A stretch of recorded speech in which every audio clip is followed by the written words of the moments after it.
Apoio Cultural Millennium, Centro de Línguas das Faculdades Trilógicas. Instituto de Ciência e Tecnologia Kepp e Pacheco, mantenedor das Faculdades Trilógicas Kepp e Pacheco e Nossa Senhora de Todos os Povos. Livraria Próton. Olá, caros telespectadores do nosso programa sobre trilogia analítica, a ciência trilógica. Eu queria lembrar aos senhores, que essa ciência, ela teve durante muitos anos o nome de psicanálise integral. Então, o Dr. Kepp, que é o fundador e o criador desse corpo de hipóteses, descobertas, método científico, tratamento, terapêutica, ele, quando foi estudar em Viena e trabalhar lá pelos fim dos anos 50 e comecinho dos anos 60, ele já tinha essa proposta de uma psicanálise diferente da freudiana e das outras escolas. A proposta de uma psicanálise integral. Tanto que, quando ele lá esteve, ele desenvolveu essa tese. Inclusive, já apresentou lá para o professor Frankl, Viktor Frankl, com quem ele trabalhava também. E essa tese ele escreveu nesse livro Psicanálise Integral. Então, o que é uma psicanálise integral? É uma psicanálise que considera o ser humano no seu aspecto orgânico, físico, instintivo, psicológico, mental, sentimental, as emoções e espiritual. Isso depois foi traduzido no que ele chamou de ciência da trilogia analítica, que faz a unificação daquilo que no ser humano é sentimento, pensamento e ação. E na sociedade é a teologia, ou a espiritualidade, a filosofia e a ciência. Então, essa visão unificada do mundo, ele traduziu e colocou num método de trabalho muito interessante, que trata inclusive de doenças orgânicas através da energética, da psique do ser humano.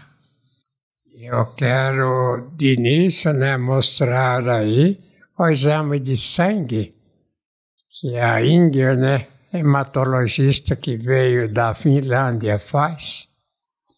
E para os senhores notarem a diferença, da hematologia do passado e a hematologia agora. Veja lá.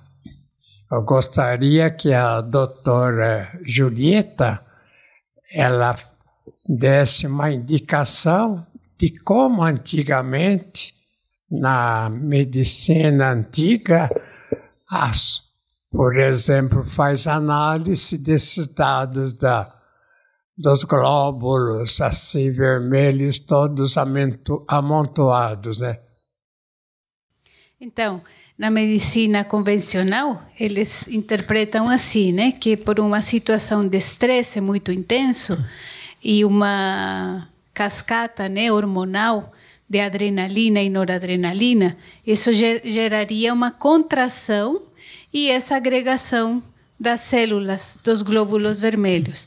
E aí, com os sintomas decorrentes, a pessoa pode ter taquicardia, sudorece, fica com as pernas bambas, e no sangue ficaria essa manifestação das células. E na medicina agora nossa, O que acha?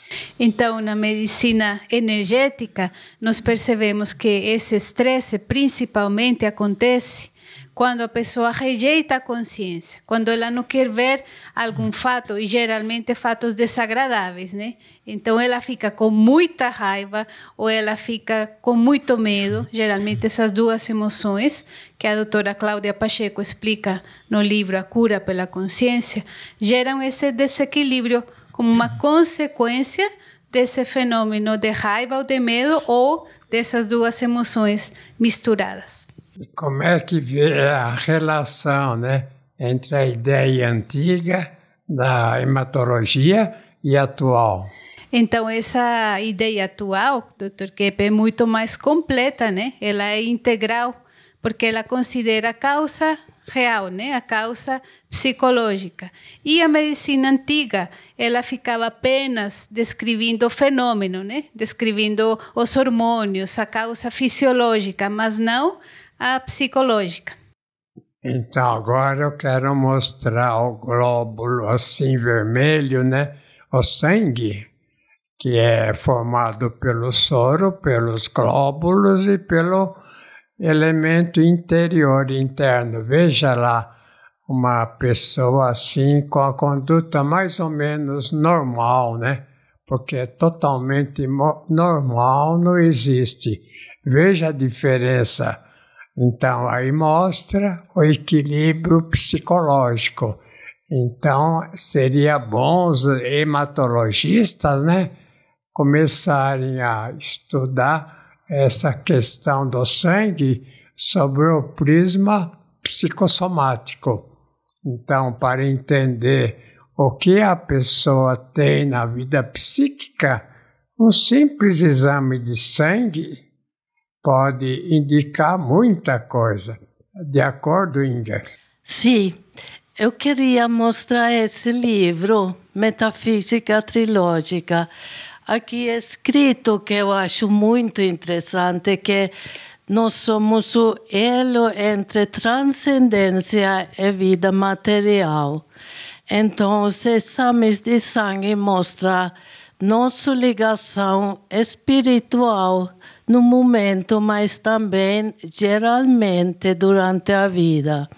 Então, uma pessoa que, como primeiro, imagens que eram grudados os glóbulos vermelhos, provavelmente está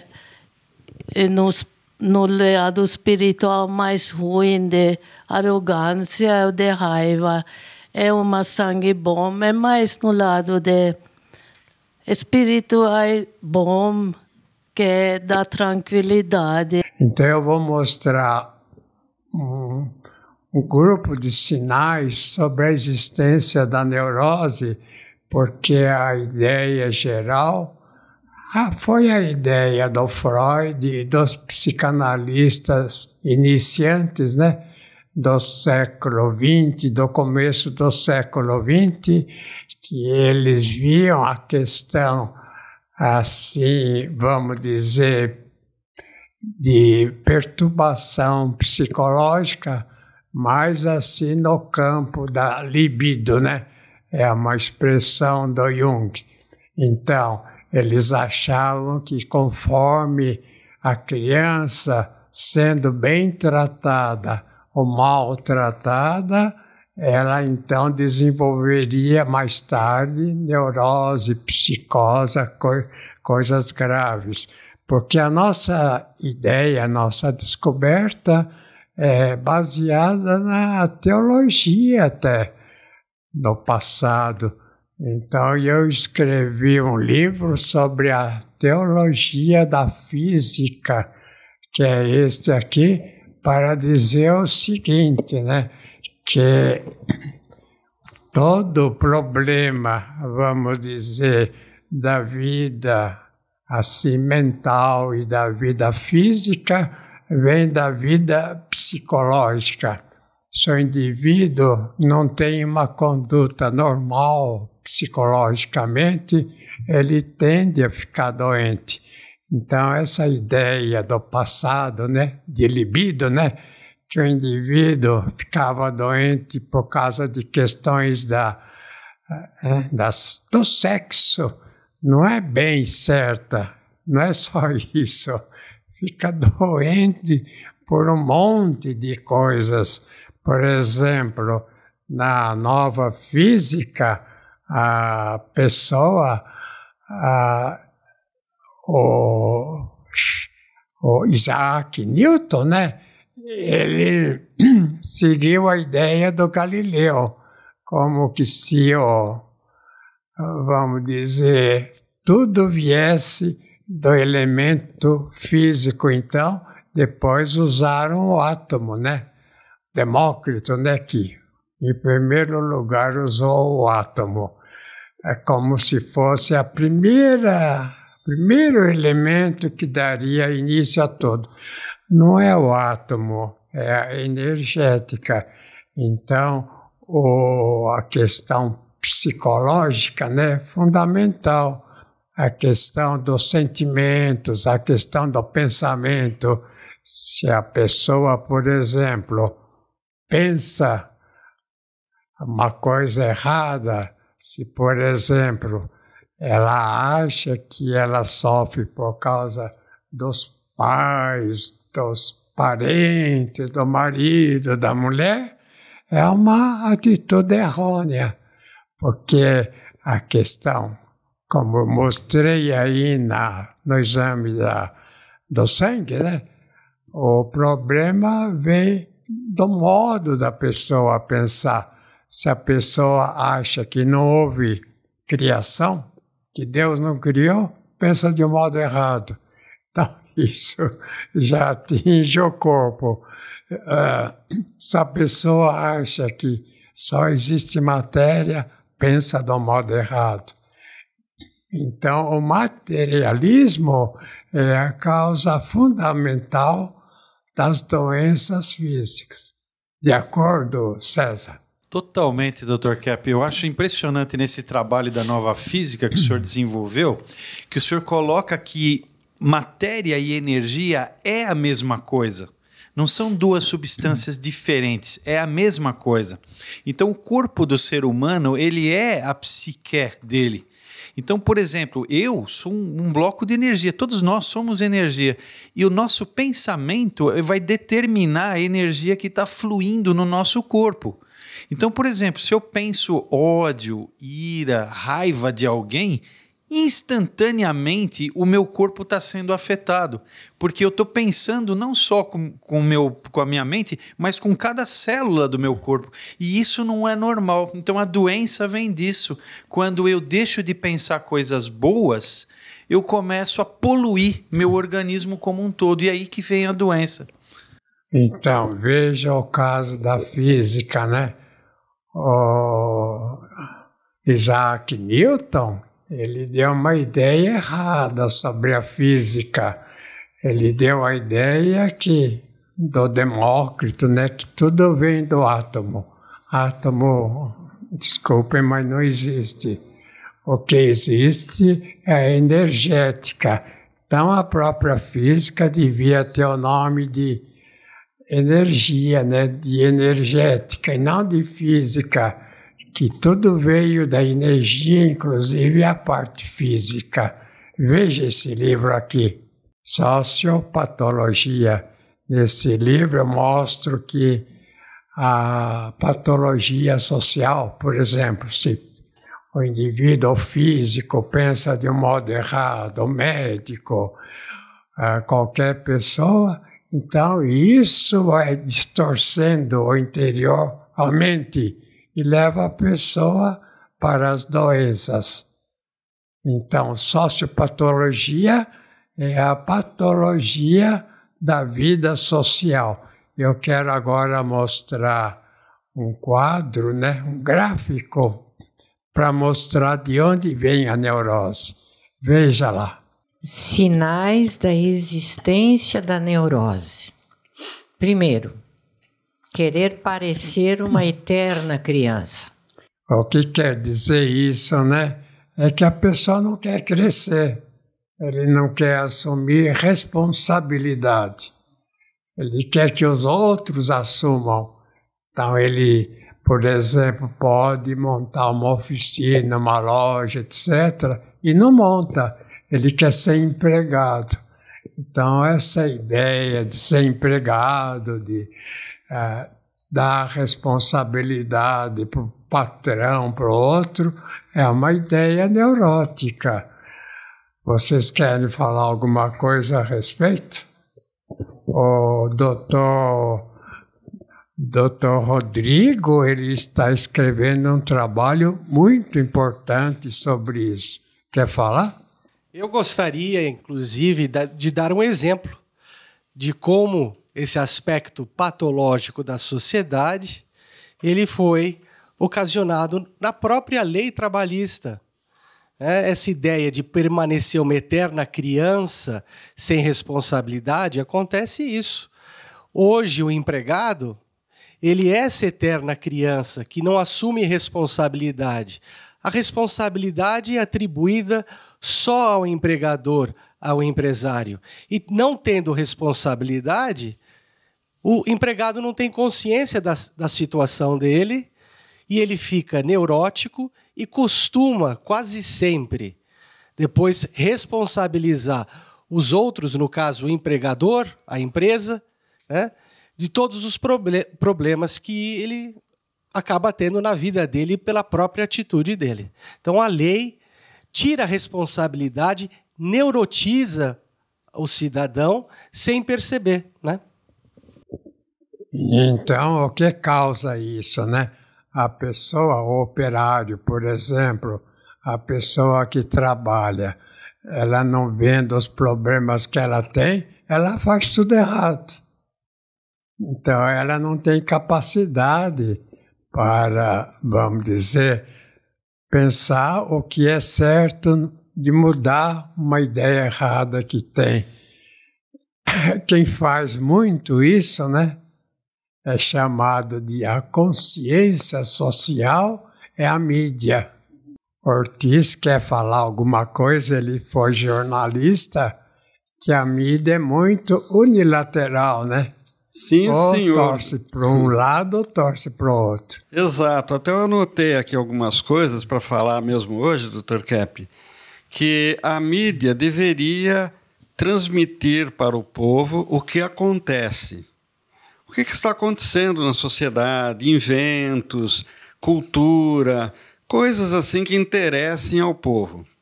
Mas o que eu observo na mídia todos os dias é uma luta, uma briga, ela atiça os conflitos. Se tem um conflito entre dois partidos, ela joga mais ainda um contra o outro, não procura harmonizar nada.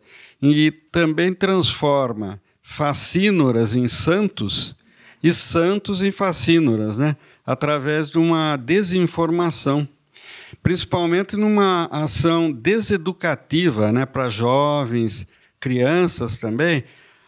Não está havendo nenhuma preocupação nos jornais de hoje que eu vejo, não é todos, claro, né? Não há assim como servir a sociedade, como trazer a verdade, a consciência, o que existe realmente para que as pessoas evoluam, né? Não há essa preocupação, é só uma briga por poder que eu vejo. Mas, viu, Ortiz, nos Estados Unidos eu escrevi A Decadência do Povo Americano. Vocês que conhecem o caso, quer falar alguma coisa? Se é certo isso ou não, Anselma? Eu estava pensando antes nessa questão essa atitude dependente que o senhor colocava ali, e me lembrou os Estados Unidos, justamente, aquela frase do presidente Kennedy, que é tão famosa, né? Ele dizia para os jovens, para o povo, não esperar o que os Estados Unidos podia fazer para eles, né? Mas o que o povo, o jovem, podia fazer pelo país, pelos Estados Unidos. Então, eu entendo que uma atitude madura, responsável, é essa altruísta, né? Da pessoa ver o que ela pode fazer, como ela deve ser útil, e não ficar esperando do país, da empresa, dos pais. Isso atrasa o desenvolvimento como um todo, né? Tem aquela frase do Kennedy, né? Isso. Não vejo o que o país pode fazer para vocês. Exato. Mas o que vocês podem fazer pelo país. Então, exato. Fala isso no Brasil, como é que seria? Então, eu acho que é a mesma coisa. As pessoas não têm que ficar esperando, né, que o Brasil vai fornecer. O Brasil é um país tão rico. Eu acho que cada um tem que ver o que pode fazer pelo país, ajudar o país que precisa de tanta ajuda. E muita gente pensa em ir para fora, né? Ir para o exterior e abandonar aqui o que precisa ser feito. É muito ruim isso, né?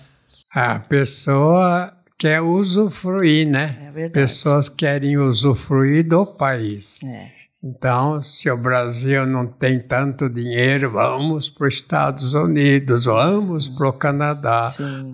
vamos para a Europa. Então, são os sugadores. Sugadores. É. O ser humano pode ser um sugador ou um doador. O doador é aquele que ajuda o mundo, que ajuda o país, que ajuda o próximo. O sugador é aquele que pega tudo para ele, o avarento. O avarento é o sugador. Agora, tem um fato interessante que eu queria falar com a doutora Heloísa, que essa ideia, por exemplo, do dinheiro, é uma ideia que atingiu, assim, todos os campos, inclusive o campo da odontologia. Então, a ideia de muitos, assim, dentistas e profissionais é que seria bom, muitas vezes, trocar os dentes e pôr até a prótese, né? E não cuidar dos dentes que tem o máximo possível para que esses dentes continue, né, até o fim da vida. O que acha, doutora? Essa é uma das grandes inversões da odontologia moderna, é de achar que os dentes artificiais seriam superiores aos naturais. E toda essa influência na odontologia começou dos Estados Unidos. Eles que inventam tudo para estragar os dentes naturais, visando lucros. Então, a odontologia americana é totalmente invertida. E o mundo inteiro segue. Então, por isso que as pessoas estão perdendo os dentes naturais, para dar lucro para os poderosos. Então, vamos voltar novamente no gráfico. Veja, em segundo lugar, o que fala. A pessoa que se coloca acima de todos os outros. O que acontece nessas pessoas, né? Ficam neuróticas. Se a pessoa não vê o lugar dela, qual é?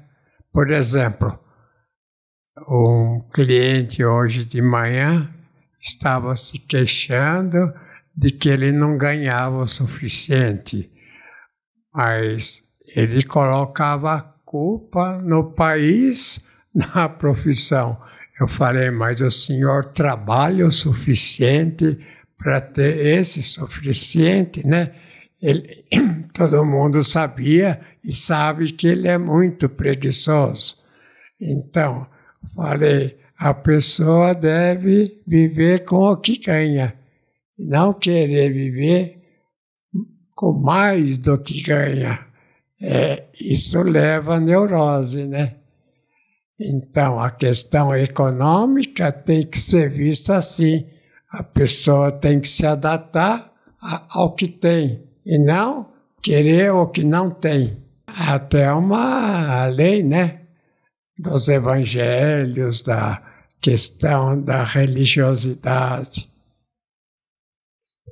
Isso é Vocês interessante. querem dizer rapidamente alguma coisa? Eu queria dizer, doutor, que é porque hoje existe uma ideia de que se a gente não tem dinheiro, a gente tem cartão de crédito, né? Então, com o cartão de crédito, a pessoa fica endividada, ela vai satisfazendo as vontades dela e, no final, ela fica um escravo de uma entidade financeira, de um banco, né? E gasto que não pode, Gasto né? que não pode. Até a próxima.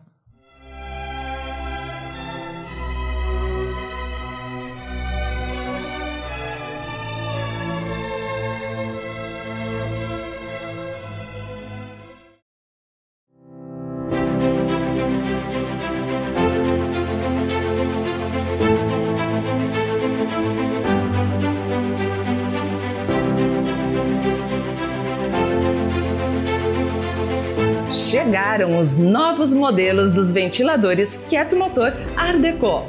Ventilador de parede oscilante. Ventilador de mesa oscilante.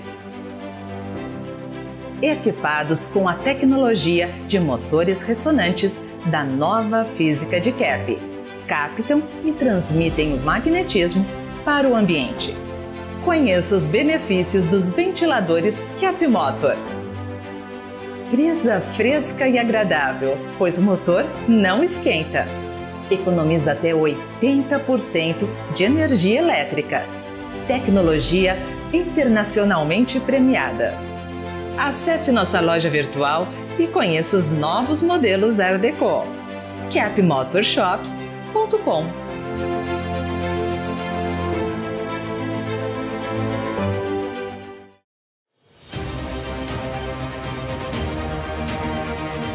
O que é a Millennium?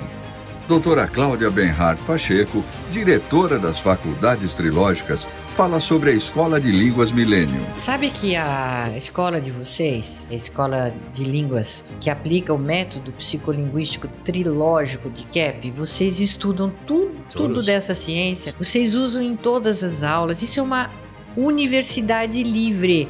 Tem um aluno que acabou de falar, né? Eu vim aqui estudar inglês e eu tô numa universidade para a vida. Eu estou aprendendo a viver, eu estou aprendendo o que é a vida. Então, eu acho isso o que vocês já fizeram com dezenas de milhares de alunos que vocês atenderam e ensinaram. A grande mudança que já está se operando no interior das pessoas. Vocês estão preparando o mundo para esta era dourada, esperada, a era de paz tão esperada. Vocês estão preparando uma porção de gente para isso já. Millennium, Centro de Línguas das Faculdades Trilógicas. Aprenda sobre a vida em 8 idiomas, aulas online e presenciais com professores internacionais, matrículas abertas o ano todo.